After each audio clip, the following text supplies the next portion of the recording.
Comment recruter avec Pôle emploi.fr. Désolé pour les petits aléas techniques. Et donc, je repasse la main à Jean-Louis Augustin.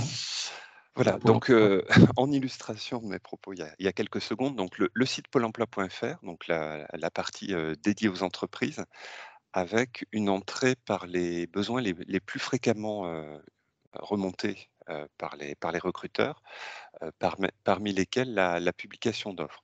Donc un préalable pour pouvoir publier une offre sur Pôle emploi.fr, c'est d'avoir créé son compte entreprise. Donc l'entrée peut se faire soit directement par la connexion, la création du compte, donc qui se fait par la saisie notamment d'un numéro de SIRET, de coordonnées, de manière à pouvoir être recontacté par son agence, et qui est soumise à une certification par le conseiller de votre agence de proximité. Ça vous donne également accès, pour ceux qui ne l'auraient pas, aux coordonnées de votre conseiller en agence locale.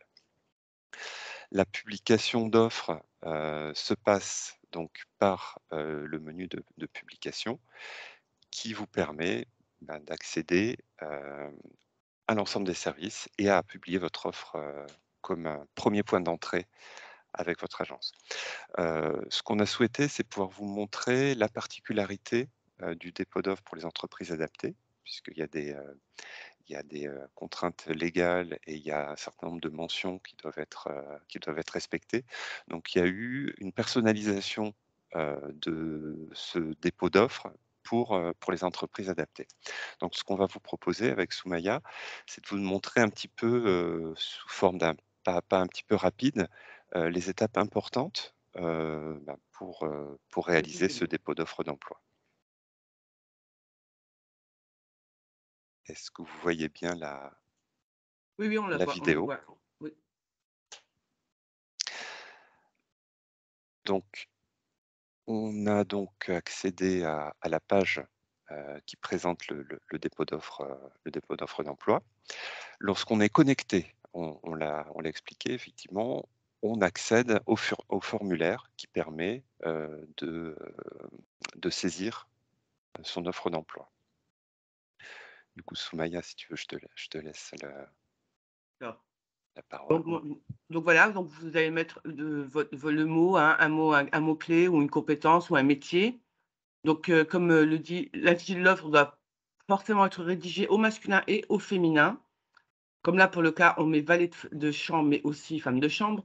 Concernant le descriptif de poste, vous pouvez le copier-coller si vous avez des fiches de poste préétablies, ou vous pouvez la rédiger directement sur le pavé que vous voyez là, descriptif de l'offre, avec 3900 caractères possibles. Voilà. Ça, c'était une demande des entreprises, puisqu'il y a encore pas si longtemps, on avait un descriptif de poste qui À était 1000 limité à caractères. 1000 caractères. Mmh. Et donc, on a répondu à une demande forte qui était de pouvoir rédiger des offres Enrichir. Ouais. et les enrichir. Euh, comme disait Soumaya, l'intitulé de l'offre fait appel au référentiel de métiers de Pôle emploi. En revanche, une fois que ce rattachement est fait, vous pouvez tout à fait personnaliser Oui, j'allais l'intitulé de venir. l'offre avec des précisions supplémentaires qui font la particularité du poste. Donc il y a à la fois le rattachement à un référentiel qui facilite ensuite la recherche des candidats et la recherche des offres par les candidats, et puis la possibilité de personnaliser pour rendre votre offre plus attractive, plus visible sur notre site. Merci Jean-Louis. Donc là, comme je vous disais, vous pouvez, bon, mettre votre descriptif. Ensuite, vous avez les compétences. Donc, c'est savoir et savoir-faire que vous pouvez affiner en fonction de vos exigences. Soit ce sont des compétences qui sont souhaitées, soit ce sont des compétences qui sont indispensables au poste. Oui, Oui, du coup, effectivement, les compétences qui vous sont proposées, sont liées, au métier que vous avez indiqué, en début de création d'offres, et un des services qui sont proposés en automatique, ce sont les 5 compétences les plus demandées pour l'appellation du métier que vous avez sélectionné. Donc ce qui facilite, le travail pour compléter les compétences en lien avec le poste. Et donc, comme l'a dit Soumaya, ensuite vous pouvez modifier, en ajouter, en supprimer, et puis également indiquer ce qui est indispensable ou souhaité. Ouais. Il faut savoir que les 5 compétences qui remontent automatiquement, c'est une étude qui a été faite sur plus de 3 millions d'offres, hein, il me semble, hein, Jean-Louis, c'est ça? C'est ça. Donc voilà, vous avez la possibilité d'affiner en fonction de des savoirs et savoir-faire qui sont liés au métier et qui sont exigés par votre entreprise. Donc on peut affiner sur plein de savoirs et de savoir-faire. Donc là, par exemple, pour une femme de ménage, l'utilisation du matériel de nettoyage. Donc, plus vous affinerez votre, les compétences liées au poste, plus l'offre sera attractive Et précise par et rapport précise. à la recherche. C'est également possible de compléter ces critères de compétences qui sont liés à l'appellation du métier par des compétences complémentaires. Donc, il y a la possibilité de rajouter des langues, des permis de conduire, et également, si parmi les compétences qui étaient proposées dans le référentiel, il y en a qui sont manquantes ou alors qui sont transverses à d'autres métiers, il reste toujours la possibilité de rajouter des compétences libres qui sont également affichées sur l'offre. Alors pour le permis, je voudrais mettre quand même une petite précision, si tu veux bien, Jean-Louis. Il faut que le métier vous pouvez exiger le permis de conduire que seulement si le métier exige d'avoir un permis de conduire. Chauffeur poids lourd, chauffeur livreur et autres. Sinon, quand c'est pour une femme de ménage, on ne peut pas exiger, par exemple, le permis de conduire. C'est illégal. Voilà, donc ça c'est quelque chose qui différencie Pôle emploi fortement d'autres sites emploi, c'est qu'il y a un haut niveau d'exigence par rapport bah, à la légalité, c'est un minimum, et puis la qualité de rédaction des offres. Et donc là aussi, si vous avez un doute, si vous souhaitez être accompagné, c'est essentiellement par votre relation locale avec le conseiller en entreprise que vous pourrez affiner tout cela. Donc Vous avez la possibilité de compléter les compétences par des savoir-être c'est vrai. professionnels. Donc là, vous avez une liste de 14 savoir-être euh, qui sont Les proposés. plus importants, les postes les plus oui.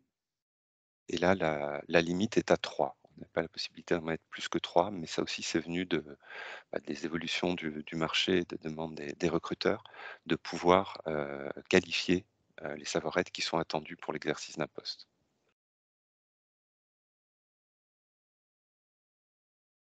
Ensuite, une donnée importante, c'est le lieu de travail. Évitez de mettre France entière ou un département, plutôt, un lieu de travail, vraiment une commune, sauf s'il y a des déplacements. Le nombre de postes à pourvoir, votre exigence au niveau de l'expérience, du futur candidat, soit vous acceptez les débutants et vous êtes en capacité de les former ou de les accompagner à la prise de poste, soit vous préférez avoir quelqu'un qui soit déjà formé et qui soit, expérimenté sur le poste. Vous avez la possibilité aussi de mettre un niveau de qualification, donc de type, quel type de profil vous souhaitez au niveau de la qualification, des diplômes. Si le poste exige un diplôme particulier, il faut bien le préciser. Vous avez la possibilité de rajouter 2 diplômes par rapport à l'exercice d'un poste. On avait une petite question pour revenir sur les permis. Oui. On a des activités, notamment espace vert, Mmh. qui nécessitent de se rendre sur le site, mais le métier n'est pas la conduite. Est-ce que dans ce Est-ce cadre-là, est-ce que est-ce que est-ce que vous fournissez le véhicule oui, et ouais. les frais sont pris en charge aussi, j'imagine? Bah, c'est un véhicule de service. Donc là, si vous avez un véhicule de service, vous pouvez mettre la mention permis, obligatoire. Carte déplacement quotidien. Merci. Voilà, il faut Il faut différencier simplement ouais, oui, l'accès aux locaux, c'est-à-dire la personne est libre de venir travailler comme elle l'entend, comme elle le peut, et puis la conduite qui fait partie du poste, si effectivement le rôle c'est d'amener d'avoir du les matériel sur des chantiers ou autre, ça fait partie des attentes par rapport au poste. Les éléments qui sont assez classiques, hein, donc le type de contrat. Donc là, vous avez tout un appel à un référentiel de type de contrat possible. Vous êtes invité également à spécifier la durée du contrat, dans le cadre des CDD notamment. la durée du travail hebdomadaire, un salaire indicatif. Là, vous avez plusieurs possibilités. Vous avez la possibilité soit d'indiquer un salaire fixe, vous avez la possibilité d'indiquer une fourchette de salaire qui peut dépendre de l'expérience ou du niveau de qualification du candidat qui sera finalement retenu. Et vous avez la possibilité de donner des précisions sur le salaire et notamment des avantages qui seraient liés. On parlait tout à l'heure du lieu de travail. On a la possibilité de préciser s'il y a des déplacements et quelle fréquence. La particularité horaire de travail, est-ce qu'il y a travail le week-end, le soir ou la nuit. On venait de le citer, donc les avantages qui sont liés au travail pour votre entreprise. Donc, est-ce qu'il y a un comité d'entreprise? Est-ce qu'il y a des tickets restaurants? Tout ça, c'est des éléments forts d'attractivité qui peuvent permettre aux candidats de postuler plutôt chez vous que chez un autre. Donc, c'est important de mettre en évidence tous ces éléments qui vous mettent en valeur. Là, on arrive aux modalités de recrutement. Il y a une particularité pour les entreprises adaptées. L'offre que vous avez créée ne pourra pas être publiée le jour même, puisque vous devez être accompagné par un conseiller pour valider l'offre. Voilà, donc ça c'est lié aux particularités donc, des entreprises adaptées et au fait de pouvoir ou devoir vérifier que le recrutement rentre bien dans le cadre des spécificités. Et donc du coup, la publication fait l'objet d'un rappel systématique par votre conseiller pour repréciser le contenu de l'offre, éventuellement vous aider aux formulations et ensuite convenir avec vous aussi des modalités pour identifier les candidats et vous faire parvenir les bonnes candidatures. Donc ça, c'est vraiment une particularité. On voit que c'est un menu avec des éléments pré-cochés. En fait, vous pouvez également solliciter d'autres services, mais en tout cas, l'appui du conseiller dans l'embauche d'une personne en situation de handicap est coché par défaut et c'est Obligatoire. systématique, obligatoire. Donc ensuite, on peut décider avec vous du mode de diffusion de l'offre, soit nous vous laissons à votre main la possibilité d'avoir des candidatures directement, soit vous souhaitez que ça passe par un conseiller Pôle emploi et c'est lui qui vous propose des CV de candidats pertinents pour le poste. Il y avait une petite question qui demandait pourquoi les CDD tremplin n'apparaissent pas dans le menu déroulant des contrats. Parce que c'est une spécificité propre aux EA. Alors, il y a eu une mise en œuvre, alors peut-être par rapport à récent, ça fait un petit moment, et il y a des vérifications qui doivent être faites. Donc ça, c'est quelque chose qui peut être précisé. Quand il y a des contrats, effectivement, qui ne sont pas dans les choix possibles, la solution, c'est de le préciser dans le corps de l'offre et le descriptif de l'offre. Voilà, et comme le dit ma collègue, le CDD tremplin, c'est une expérimentation. Ce n'est pas un contrat de travail qui, à ce stade, va perdurer dans le temps. Donc, c'est pour ça qu'il n'est pas incrémenté sur notre liste. Mais je comprends votre déception.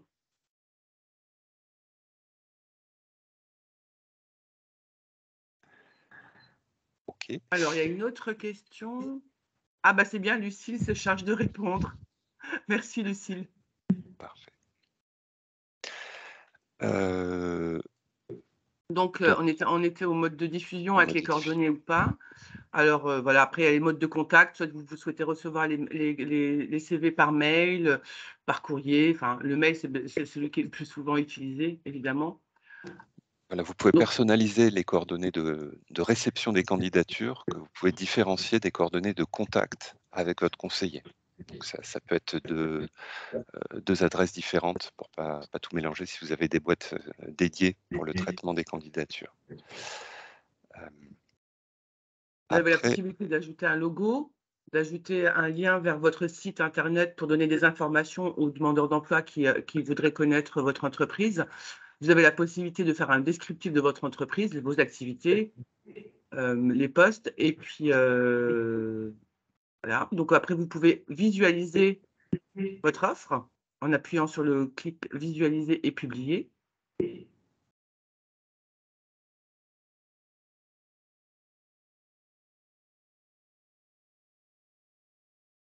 Donc Là, l'idée, là, c'est vous avez c'est d'avoir un aperçu tel que les candidats verront votre offre. Donc, les informations sont réorganisées dans une version très proche de ce que les candidats verront sur le site pôle emploi.fr.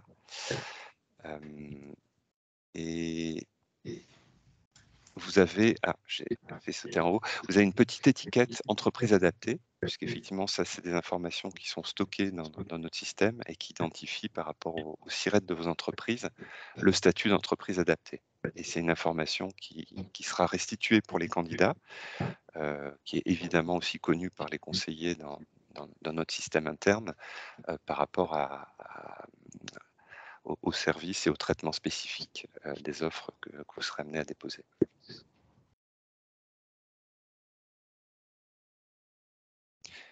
Et également, vous avez la précision qui est portée sur chaque offre du fait que l'offre est déposée par une entreprise adaptée. Et donc, c'est expliqué le principe et il y a un renvoi vers le site de l'UNEA qui permet aux candidats également de s'informer sur la particularité. Alors, je pense qu'il y avait une question sur l'apparition de l'adresse mail de l'employeur qui apparaît sur l'offre ou pas. Je crois que tout à l'heure, on verra le côté miroir, côté employeur, justement, pour voir ce qui apparaît exactement. Tout à fait. Là, à ce stade-là, donc l'offre n'est pas encore enregistrée. Donc, s'il y a des éléments qui ne conviennent pas, c'est évidemment possible de revenir à la saisie pour faire les modifications. C'est possible de l'enregistrer en brouillon et de choisir de la terminer plus tard. Donc, elle est stockée pendant 14 jours. Et c'est également possible à ce stade donc, de valider l'offre, et ce qui a pour effet de la soumettre à la validation, comme on l'a vu, d'un conseiller avant sa publication. Donc à ce stade, elle est enregistrée, elle a un numéro d'offre que vous voyez ici qui sera sa référence sur le site, qui permet de la retrouver. C'est également un numéro qui est affiché à côté des candidats, un numéro de référence unique. Ça permet aussi ce numéro de le retrouver dans nos applicatifs et votre conseiller peut travailler directement votre offre et vous proposer des candidats. Voilà, il y a une mise en garde par rapport aux fraudes ou aux tentatives de phishing qui peuvent survenir. Donc effectivement, Pôle emploi ne vous demandera jamais ni l'identifiant ni le mot de passe de votre compte. Si vous avez des soucis de connexion, donc vous aidera, mais il ne vous demandera pas de recommuniquer ces éléments-là. Il n'a pas besoin pour vous dépanner. Donc c'est une mise en garde qui est faite également par rapport à ça. Alors, deux questions. Y a-t-il un référent Pôle emploi pour les EA? Oui, dans chaque agence, il y a des contacts privilégiés. Et, Oui, tout à fait. Oui. Il y a dans chaque agence un référent entreprise adaptée et un référent Cap emploi. Et donc le EATT, pouvons-nous mettre offre réservée EA, bien évidemment, puisque les EATT répondent aux mêmes obligations et aux mêmes critères que les entreprises adaptées. Tout à fait. Avons-nous besoin de relancer les offres si on ne trouve pas de candidat? Ça, je pense qu'on le verra tout à l'heure quand on sera sur la dernière partie, le côté ce qui se passe en agence. Donc, on va vous montrer effectivement lorsqu'une entreprise a une offre à minima ou plusieurs offres, vous avez un menu qui s'appelle « Vos recrutements » et qui vous permet d'y retrouver toutes les offres en cours ou annulées. Donc, si vous avez des offres qui ont déjà été pourvues, donc vous en retrouvez l'historique dans cet espace. Et vous pouvez également accéder aux détails de votre offre, retrouver l'historique des candidatures, connaître son état. Vous avez notamment là la date de publication et le statut de l'offre. Donc tant que le conseiller ne l'a pas encore validée, elle est en attente de validation. Et donc ça, vous pouvez savoir où vous en êtes par rapport à ça. Vous avez également, alors là, elle n'est pas encore publiée, donc c'est normal, mais au cours de sa vie, le nombre de vues par les candidats de votre offre et également le nombre de candidatures à traiter. Donc c'est également là que vous pouvez traiter en ligne les candidatures qui auraient été faites.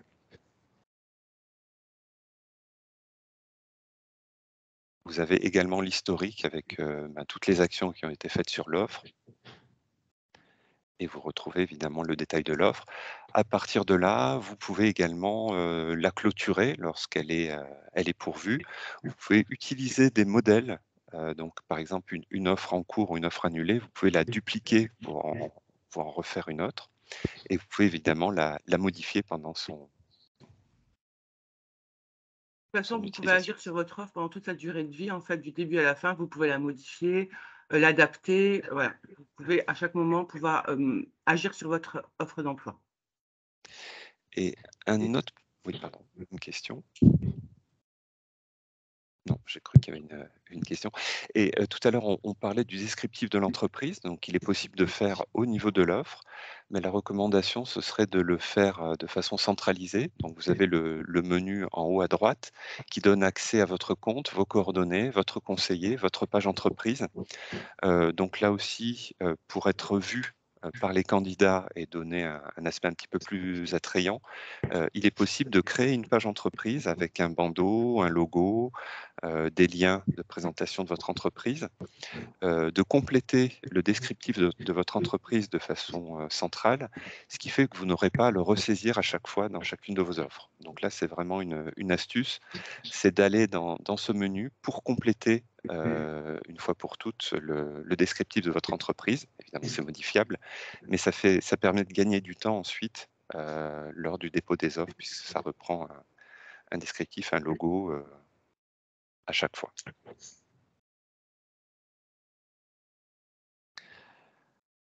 Voilà, ça c'était la partie dépôt et publication. Alors, est-ce que vous avez des questions à ce sujet? Alors, il y avait une autre question sur lors de la clôture. Je me trouve face à la même problématique, à savoir qu'on me demande la civilité du candidat, alors que je l'ai sélectionné, la clôture devient impossible et je suis obligé de contacter un conseiller. Alors, personnellement, je n'ai jamais dû à faire face à ce type de problématique. Tu as déjà eu des remontées là-dessus? Oui. C'est au moment de la clôture avec la demande de coordonnées du candidat retenu, c'est cela? Normalement, les entreprises, elles peuvent le faire, tu sais, elles mettent le nom, prénom de la personne qui a été retenue, elles clôturent l'offre avec le nom, prénom de la personne. Et j'ai jamais entendu parler que ce n'était pas possible. Il faudrait faire remonter à votre conseiller quand c'est comme ça, en faisant des copies d'écran pour qu'on puisse régler le souci. Est-ce que je peux vous demander de couper le partage d'écran et je vais faire intervenir la personne qui a posé la question. Ok.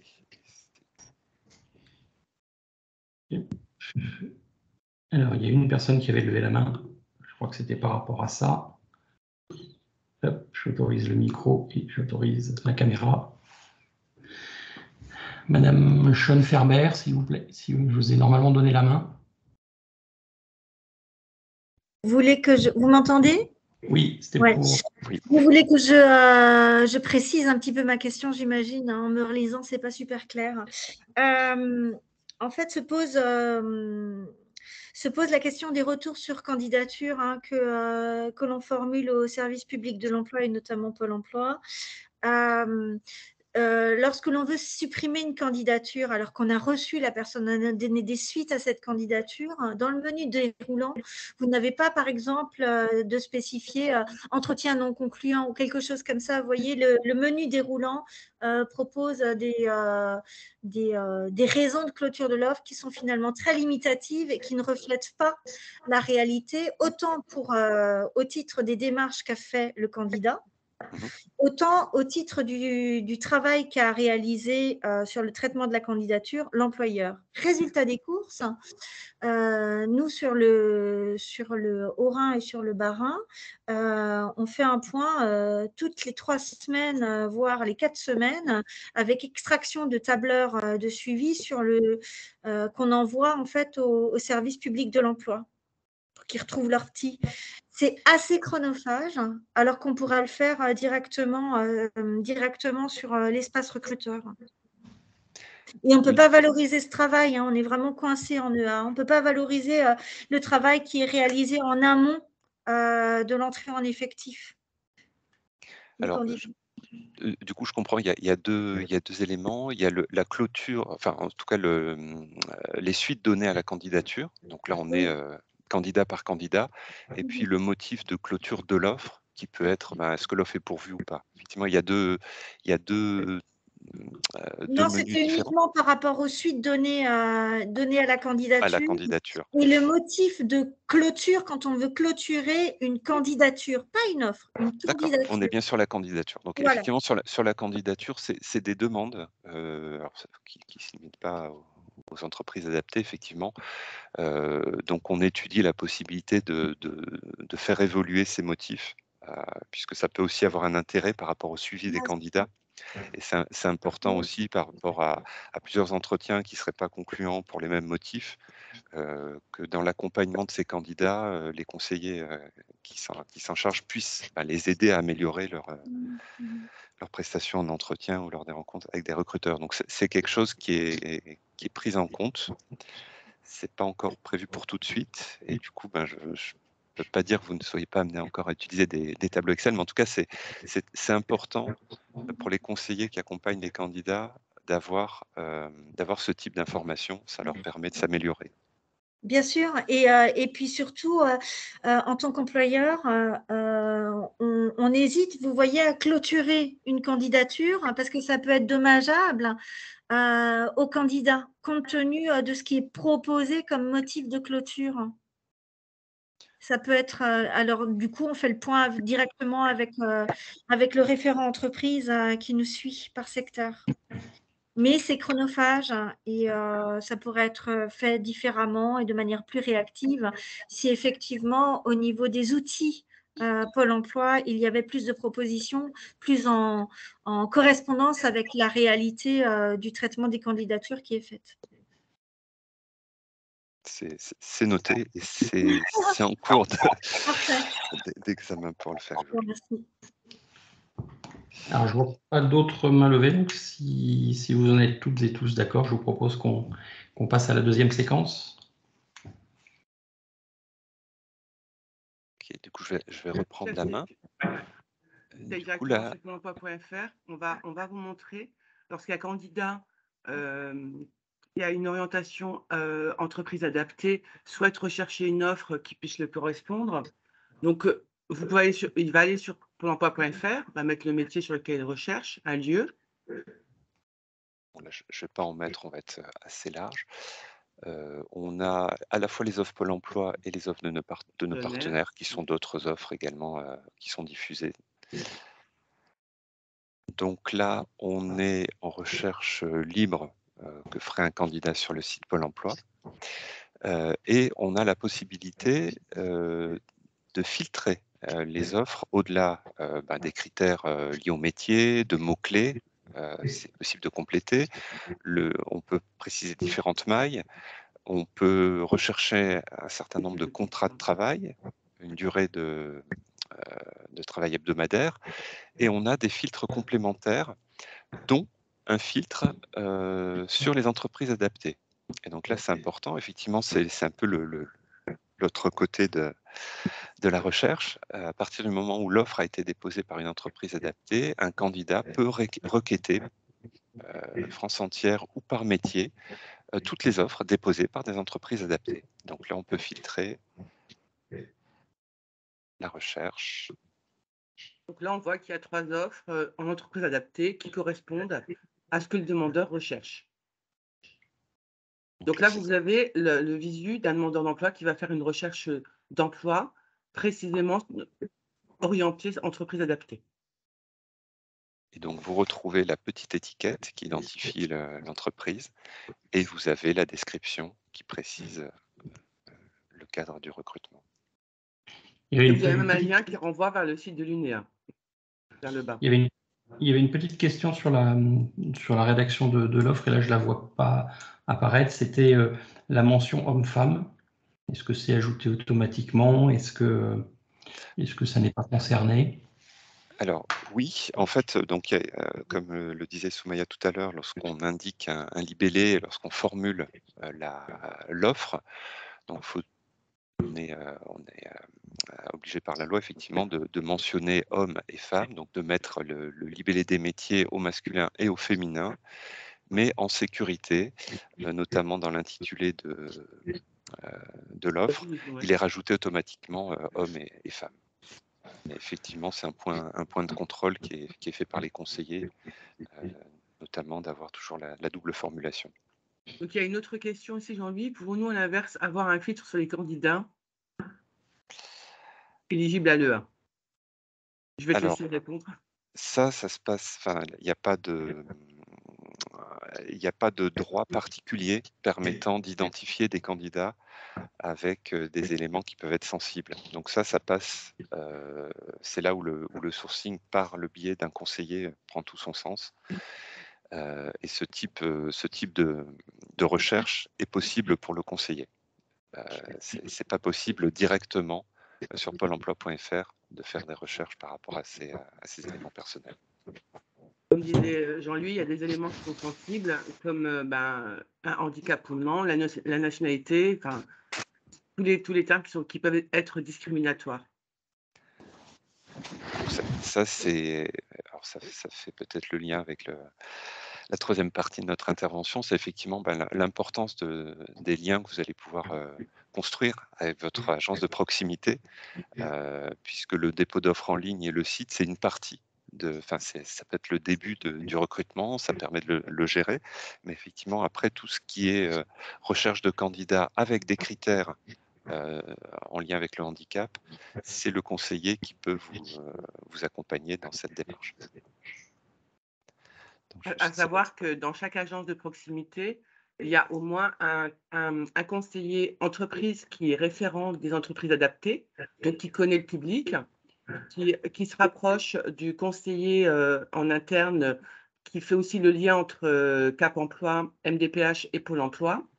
Donc les candidats, nous les voyons, nous les rencontrons. Si ce n'est pas nous, c'est le conseiller référent TH, travailleur handicapé, qui va nous fournir régulièrement des profils de personnes qui sont orientées entreprises adaptées. Donc moi, en l'occurrence, dans mon agence, j'étais référente entreprise adaptée sur le bassin de Metz, et on a mis en place, en fonction des besoins et du territoire, je précise que ce n'est pas forcément adaptable à tous les territoires, mais dans mon territoire, c'était possible. Avec plusieurs entreprises adaptées, nous faisions régulièrement des job dating avec des profils de personnes qui étaient au préalable sourcés par des conseillers demandeurs d'emploi qui avaient dans leur portefeuille des personnes qui étaient orientées entreprises adaptées, et bien sûr la référente MDPH Cap Emploi. Donc, lors de ces job dating, ce qui s'est passé, c'est qu'on convoquait une vingtaine de demandeurs d'emploi. On invitait 5-6 entreprises adaptées qui avaient 3-4 besoins par entreprise adaptée. Et du coup, elle rencontrait ces candidats lors de job dating avec une présentation de l'entreprise, des postes. On parlait en règle générale du poste. Ensuite, ces candidats rencontraient à tour de rôle les recruteurs. Et à la fin, à se positionner sur une entreprise, ou l'entreprise se positionnait sur un demandeur d'emploi. Ça a donné entière satisfaction à nos entreprises adaptées qui appréciaient ce type de job dating. Voilà. Donc l'importance de vous rapprocher de votre conseiller de proximité, c'est justement de pouvoir adapter au territoire et à votre recrutement les profils qu'on vous proposera et qui seront éligibles au poste dans les entreprises adaptées, pardon. Alors, il y avait deux questions.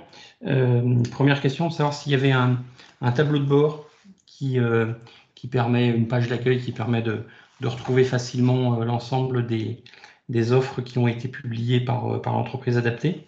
Et puis, deuxième question qui rejoint celle qui était posée un petit peu avant, la possibilité d'avoir un minima accès aux candidats bénéficiant de l'obligation d'emploi. Il me semble que c'est possible, ce que dit la personne, possible de télécharger des CV des demandeurs d'emploi concernés qui le déclarent sur le site ou pas.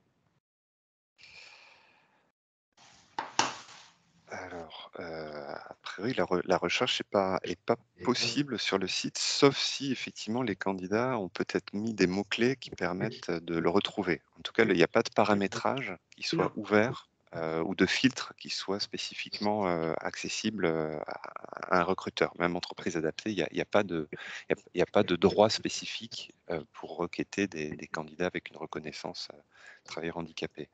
Donc c'est peut-être des mots-clés qui ont permis de les trouver, mais il n'y a pas de recherche spécifique.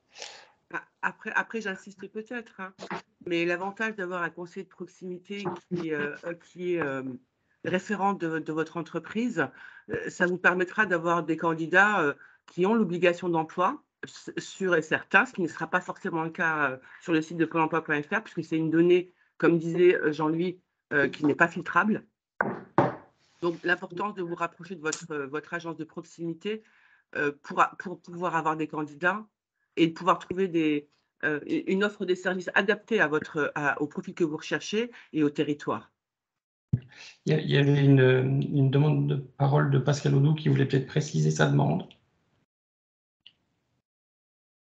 Oui, je voulais juste, j'avais reposé la question parce que j'ai rencontré un dirigeant de mon territoire il n'y a pas très longtemps, donc je suis chargée de mission sur les Hauts-de-France, et qui m'a montré que lui, il arrive effectivement à sélectionner des candidats sur votre site qui déclarent être bénéficiaires de l'obligation d'emploi. Donc, je ne sais pas comment il fait, mais il m'a montré, il a réussi à imprimer tous les CV sur un métier donné de candidats ayant... alors, ce n'est pas la RQTH, ça, son critère de sélection, mais c'est l'obligation d'emploi, si je me souviens bien. Donc, il faudrait que je lui demande comment il fait. Alors, si vous voulez, je peux recreuser, mais a priori, c'est fermé. On peut regarder Alors également là, de notre côté. ouais. Je vais le re-questionner parce que, en tout cas, il m'a montré vraiment, il m'a montré les CV qu'il avait imprimés et effectivement, c'était tous des candidats qui avaient une RQTH ou qui bénéficiaient de l'obligation d'emploi. Donc, je vais le re-questionner, ça m'interpelle du coup. Alors, il y a une autre question. Y a-t-il une ou un référent TH qui regroupe tous les pôles emploi d'une région? Non. La réponse est non, parce que les régions aujourd'hui, elles regroupent entre 4 et 5 départements. Vous imaginez la charge que ça pourrait avoir sur un conseiller ou sur une personne. Après, je pense, Lucie, peut-être que tu me diras, je ne sais pas si en DR, il y a des personnes qui sont, qui s'occupent, Jean-Louis, qui coordonnent, qui sont plutôt sur des coopérations, des accords ou des voilà, pas trop partenariats. sur Après, sur de l'opérationnel centralisé sur une personne, c'est plutôt par les agences que ça passe.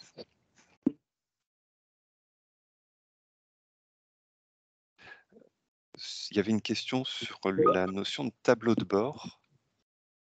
Pareil, si la personne peut préciser un petit peu, est-ce que c'est un tableau de bord des offres pour les candidats, pour les agences Pôle emploi?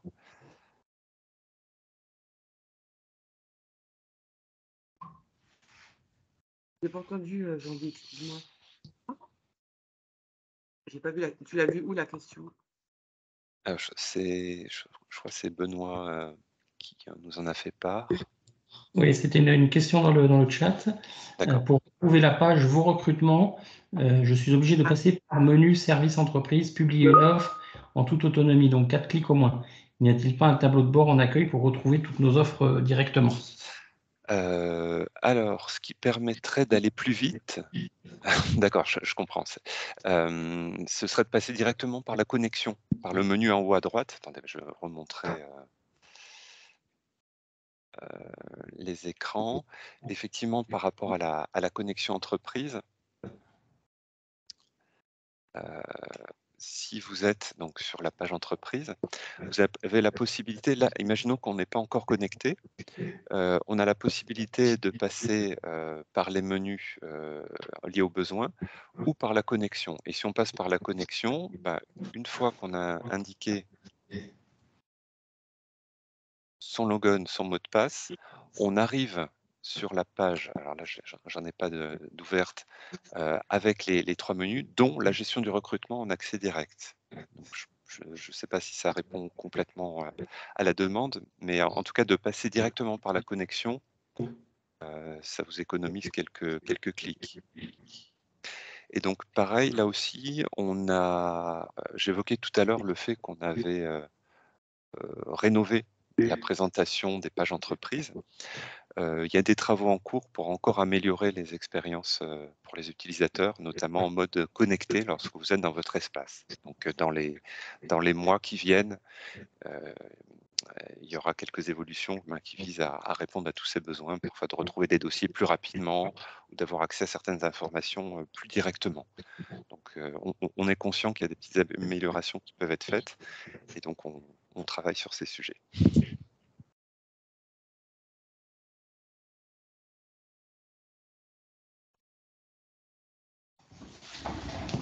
Merci.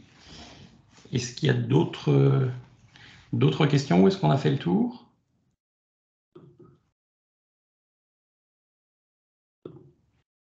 Est-ce qu'il y a quelqu'un?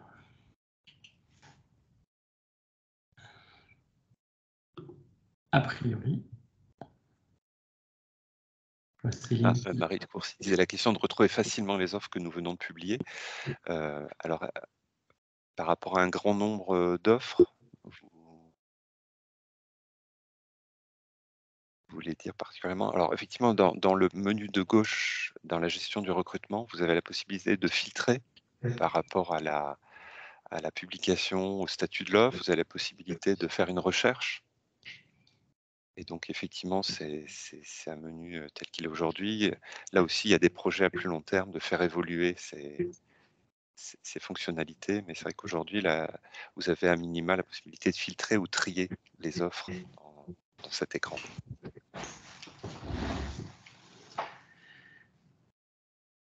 Est-ce qu'on a fait le tour du côté de Pôle emploi sur ce que vous souhaitiez apporter? Voilà, ce qu'on voulait mettre en avant, c'est effectivement l'importance de bien rédiger son offre, l'importance aussi d'avoir une présentation de l'entreprise qui soit bien faite, puisqu'on est sur un marché qui est actuellement plus tendu que ça peut être le cas auparavant, avec des entreprises qui peuvent être parfois en concurrence sur des candidats. Donc c'est vrai qu'il y a un intérêt à rendre son offre et son entreprise sur notre site attractif. Donc ça, c'est ce qu'on essaye aussi de mettre à disposition en enrichissant ces fonctionnalités. Et puis après, la richesse aussi du réseau Pôle emploi, c'est de pouvoir travailler avec son agence de proximité. Je pense que Soumaya l'a bien mis en avant. Bien, oui. Et du coup, de se connaître, c'est ça qui est important aussi, de connaître les besoins de l'entreprise avec laquelle on travaille. Et ça permet d'avoir des réflexes. C'est vrai qu'au-delà des offres d'emploi, je vois une question sur une offre permanente. Au-delà des offres d'emploi, c'est vrai qu'il y a quelque chose qui s'appelle la promotion de profil. À partir du moment où un conseiller Pôle emploi a une connaissance de besoins récurrents ou de besoins spécifiques d'une entreprise, il peut être en veille par rapport aux candidats qui sont reçus dans l'agence ou qui sont accompagnés dans l'agence. Et quand il a un candidat qui correspond à certains critères, il peut tout à fait pousser son profil vers l'entreprise dont il connaît les besoins. Donc ça peut être un complément à la publication d'offres, c'est-à-dire d'évoquer ces besoins de recrutement qui peuvent arriver en continu dans l'année pour avoir des propositions de candidats. Oui, l'essentiel, c'est de poser la collaboration avec votre conseiller de proximité. J'insiste, mais c'est important pour vous. Et je me permets juste une petite remarque. Du point de vue des candidats, un candidat qui voit une offre qui est en ligne en permanence finit par se poser des questions sur l'attractivité de l'entreprise. Alors, j'ai une petite information à vous donner. Lucille, merci à toi encore, Lucille. Vous m'entendez? Oui. A bien trouvé sur Pôle emploi des demandeurs d'emploi qui s'authentifient en tant que personnes à profil en obligation d'emploi, qui ont bien mentionné une obligation d'emploi dans leur profil. Donc, je pense qu'il y a une évolution à ce niveau et... Vous m'entendez? Parce que j'entends plus personne. On s'est arrêté à « et ». Ah, Pardon.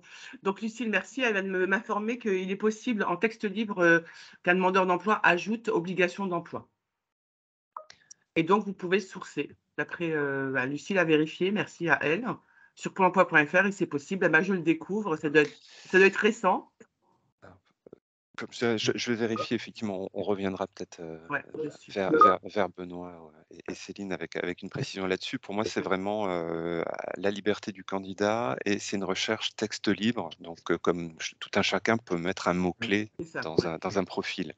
Donc, c'est ni exhaustif, ni vérifié si C'est ça. c'est sur cette modalité. Donc, en fait, c'est vraiment la liberté du candidat et c'est pas une fonctionnalité Pôle emploi. spécifique. Mais on va vous le préciser au cas où il y aurait des évolutions qui m'auraient échappé. Je laisse encore quelques instants le petit sondage. J'aurai une deuxième question juste derrière. Si ceux qui n'ont pas pu y répondre peuvent juste cliquer. Je vous en remercie par avance. Et puis, il y avait un complément, effectivement. Encore faut-il que les personnes en situation de handicap puissent accéder au dépôt d'offres, à la fois les questions d'accessibilité numérique, d'illettrisme. Donc oui, effectivement, il y a des publics pour lesquels c'est encore plus compliqué. Et sur le dépôt d'offres, juste en complément, donc on est tenu, comme toutes les entreprises publiques, à travailler sur l'accessibilité numérique de nos services en ligne. Donc ça, c'est un chantier 2022 sur lequel on est de rendre accessible au sens RG2A tous nos services en ligne. C'est des travaux qui sont en cours.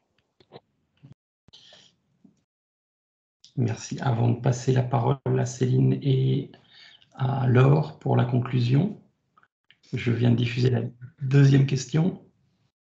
Moi, j'ai rien de plus à vous dire que déjà merci pour vos réponses et pour l'engouement de mise en lien avec les correspondants locaux. Je pense que si on n'avait pas entendu la première invitation à le faire, on aurait été sensible à la troisième. Et au-delà de la blague, je pense que c'est réellement par ce lien local que les solutions se débloquent. J'espère que ça aura été utile et je vois que dans le sondage, on est à la fois satisfait et on a jugé utile ce temps de webinaire. Donc, je vais laisser peut-être Laure, sauf à ce qu'il y ait encore des réponses à apporter, clôturer ce webinaire. Et merci en tout cas de votre participation. Vous avez été plus de 80 à vous connecter aujourd'hui. On y est très sensible. S'il y a d'autres thématiques sur lesquelles vous souhaitez notre appui, nous sommes bien entendu à votre écoute. La semaine prochaine, comme vous le savez, en collaboration avec l'UNEA, nous vous proposerons un Zoom sur les mesures d'accompagnement au recrutement au même horaire, 11h30, 12h30, et nous vous encourageons à vous connecter également. Merci à tous. Merci à tous de votre attention et très bonne journée. Merci Jean-Louis, merci Soumaya, merci tout le monde. Merci Benoît.